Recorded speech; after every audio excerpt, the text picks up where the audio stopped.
Hey, it's Jada Currency, and Khadijah, aka Squeaky. we're back with another video. This video is going to be about therapy. And so, with therapy nowadays, it seems like it's the recommendation for every issue that you can think of. And how do you feel? Do you feel like people should go to therapy? And what issues do you kind of like? What kind of threshold for issues do you think? Do you think there should be a threshold, or do you think like people should just? I think, and I haven't been to therapy, but I'm open to it. I just need to make an appointment. But I think everyone should go to therapy at least one time in their life. Like, it could be like a bucket list thing. Not to say like there's anything jokingly about it, but I think everyone could benefit going to therapy at least once. Okay, cool. It seems like nowadays, like every goddamn thing, like every recommendation is to go to therapy. And I'm just trying to figure out why isn't there anything beforehand that's kind of thrown out there. And what I think should be the first recommendation for anybody is to get physically active, whether it's joining a gym and going to the gym consistently or walking in a park consistently, doing something consistently that like raises your heart rate and it gets you out and experiencing different things, looking at different stuff. Because when you look at different objects out in nature, you see different colors, it elicits different responses in your body. So I feel like when you start doing those type of activities and you're doing them consistently, it'll help you realize how empowered you really are, and not out of control that you feel like your life is. And that can be like that beginning of the snowball that you can start rolling towards, hey, if I can work out 3 days a week or whatever, I can definitely get my ass up and finish this homework assignment or something like that. Or I can get my ass up and start calling somebody to help them out. Or I can get up and I can take 30 minutes out of my day to go handle something at the post office or some other spot like that. So it kind of gets you in that I can do this motivation type of attitude instead of that I need help. Somebody can help me. That defeated type of feeling and outlook on life. I'm not saying therapy is useless. So don't get it misconstrued or anything like that. But what I'm saying is you should be doing as much as possible before you go to therapy and do that. Because I think you'll probably get more of a benefit out of your session with therapy. But I also feel like a step after physical activity would be to talk to your friends. If you don't have friends that you can talk to, are they really your friends? First and foremost. And then with your friends, you should be able to talk about certain things that you can ask for their perspective on, and you can trust that they're being honest to you, and they're going to give you different perspectives. So you can kind of be like, you maybe realize that you're tripping, or you may just still be in the sense that everybody else is tripping. I don't know. But it's just trying out other things before everybody is just told to go off to therapy and do all of this. I feel like it's like this right now with the recommendation for therapy. Like everybody's in therapy right now. So yeah, I'm not saying therapy is useless. I'm not saying people shouldn't go to therapy, but you should try other things. Plus, also I have some friends that have been to therapy as well, and they're saying like the bill is out of control as first and foremost. But it just seems like you're kind of you're in like a system, I guess you could say. Like this person's really kind of telling you what they want to tell you, kind of keep you coming back for more. So they get paid more. I mean, and that's a fair assumption. But that can also give a bad perspective on a person coming in, because then it's like, how do you kind of open up to somebody if you don't feel like this hour with you, they're even trying to help you? They just want your money or whatever. So there's a lot of little issues that can come into play before going into therapy. And I feel like other things should be ironed out before you go. So have they benefited from therapy in any way? A little bit. My one friend said that he had benefited from therapy in a sense that there was somebody he could talk to, that doesn't know you, doesn't judge you, or whatever. And that's a value. That's to be respected. But he felt like it was a crutch after, a couple of meetings, and it got to the point where, you know, he was texting his therapist about after every issue. So he felt like it was a crutch. Okay.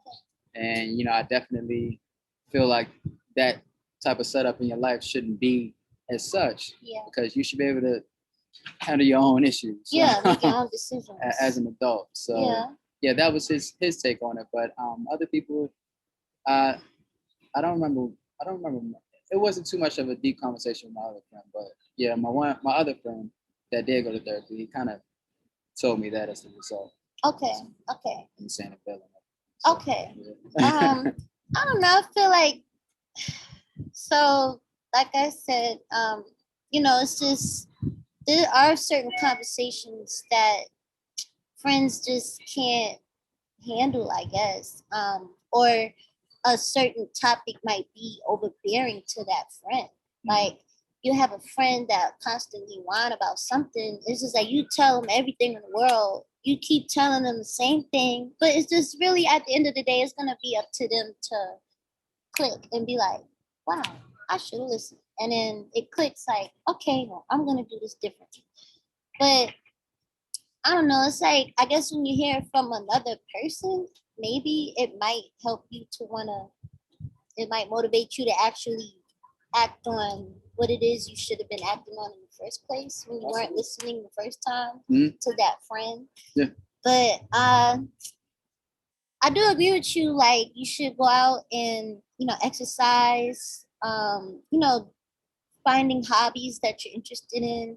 Cause like me, like, I'm really big on like self-love and peace. And I definitely agree with you, like getting into them hobbies, getting distracted, you know, just learning about yourself. I feel like some people, you know, relationship wise, when they come out of a relationship, they don't really take the time to get to know themselves. They just like back at it again. Like, I've seen people get into relationships like every 6 months. And it's like, you need to just be by yourself. Just, it's okay to just take your time and be by yourself. There's nothing wrong with that. Like, I embrace it. I feel like it's important to have the X amount of time to be single, because you can just enjoy your own company. Because say if you don't enjoy your own company, you can't stand when your partner is gone out your way. And now you're annoying them for no reason. And then it becomes like insecurities and trust issues, and now it's going downhill for what? Because you can't just sit in silence by yourself. Yeah, that's a problem. That's a problem for sure. And it's always interesting. Like, I go on Quora every morning, and I look at like random shit or whatever. Right. Or the little questions and the answers and stuff. Yeah. And I've seen like a few. I've read a few of the questions and the responses to a few questions about retirement. Okay. And that like kind of made me kind of realize, hey, a lot of people are going through life on autopilot. Yeah. Because you mean to like, it's a lot of people that get to retirement and they retire, and after a couple months, they're bored. Yeah, they're bored and they're ready to go back to work. Right. So it's kind of like all of these years that you spent working up to retirement, you haven't done anything to kind of find out who you are. Right. Any type of hobbies. Right. Any type of, you know, stuff you can get back to the community. Right. Through that whole time.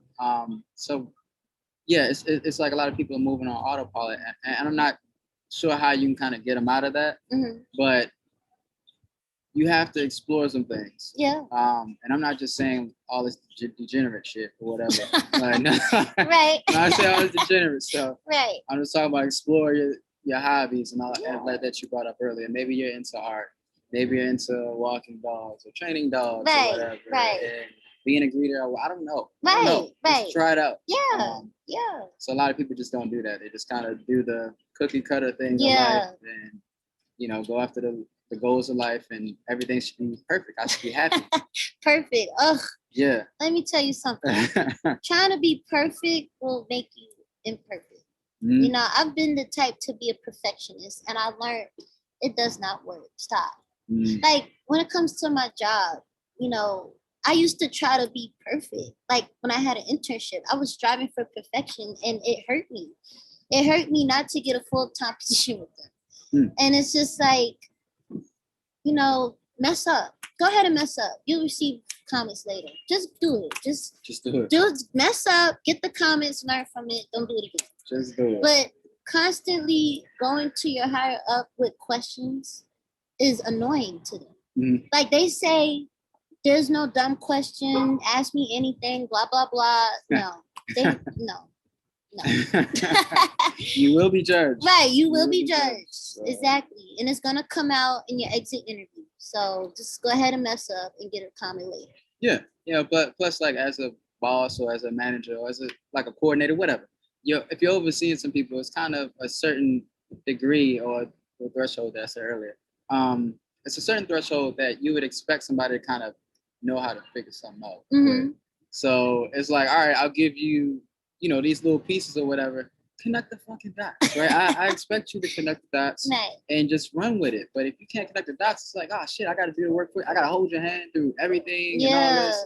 Yeah, because I got stuff to do as well. So it's a very interesting type of tango, I guess you could say. Yeah, like I said, just mess up and look at the comment later. Mm-hmm. So yeah, a lot of people, they get bogged down by that, just not having confidence. Yeah. Submitting something.